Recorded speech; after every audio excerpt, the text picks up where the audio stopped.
ایران با 250,000 ابر میلیاردر که اکثرا هم ساکن تهرانن بیشترین تعداد مولتی میلیونرها در خاورمیانه رو داره، یعنی از عربستان سعودی هم پیشی گرفته و در جهان مقام 14 رو داره. در حالیه که به گفته شورای اسلامی کار 60% مردم در ایران زیر خط فقر زندگی میکنن. تحریم ها و بحران اقتصادی ناشی از کرونا امروز دوباره از طرف رئیس دولت دلیل وضعیت نابسامان اقتصادی خونده شده. حسن روحانی مدعی اگر این مشکلات نبود دلار امروز زیر 5,000 تومان بود.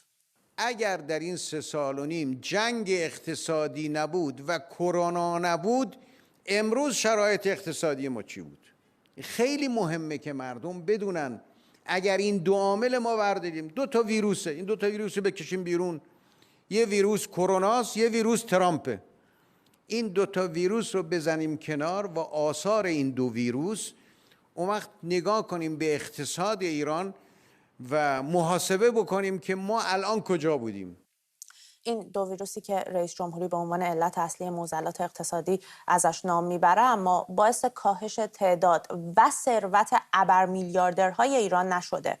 افرادی که البته کمتر هم ازشون در رسانه ها صحبت میشه. به گزارش نشریه فوربس در 1 سال گذشته در ایران تعداد ابرمیلیاردرها 21.6 برابر بیشتر شده.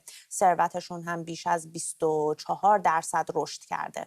این در حالیه که در جهان به صورت میانگین تعداد ابرمیلیاردرها در دوران پاندمی فقط 6.3% رشد داشته.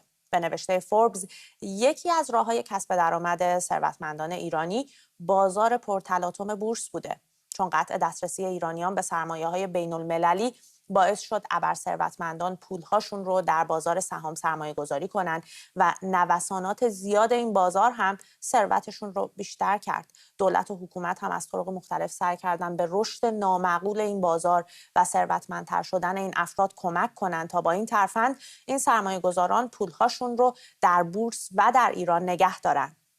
مردم رو هم تشویق به سرمایه گذاری در بورس کردن. خودشون هم توی این بازار پول تزریق کردن. شهریور پارسال 1% از منابع صندوق توسعه ملی در این بازار ریخته شد. در دیماه هم حکومت 2.5 تریلیون تومان معادل 592 میلیون دلار در بازار سهام تهران سرمایه گذاری کرد. به گزارش فوربس، یکی دیگه از راه‌های پول درآوردن ثروتمندان در ایران استخراج رمزارزهاست. همتون قطعا خاموشی‌های اخیر رو به خاطر دارید. عده‌ای از این قطعی‌های برق داشتن پول در می آوردن. ایران به خاطر قیمت پایین برق یکی از بهشت‌های استخراج رمز ارز در جهانه، چون ساخت ارزهای دیجیتالی برق زیادی مصرف میکنه.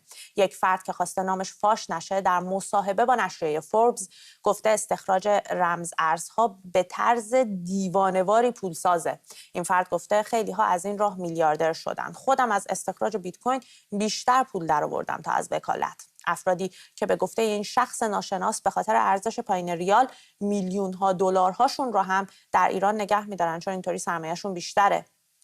اگه چنین گفته‌ای صحت داشته باشه و این افراد سرمایه‌شون رو از کشور خارج نکنند، میشه دلیل این حجم از استخراج به گفته مسئولان غیر مجاز رمز ارز در ایران رو فهمید. حکومتی که با بحران‌های شدید اقتصادی و عدم سرمایه‌گذاری خارجی روبروه، از بیرون نرفتن سرمایه ارزی از کشور استقبال هم میکنه. حالا مهم نیست که این سرمایه از چه طریقی به دست اومده باشه.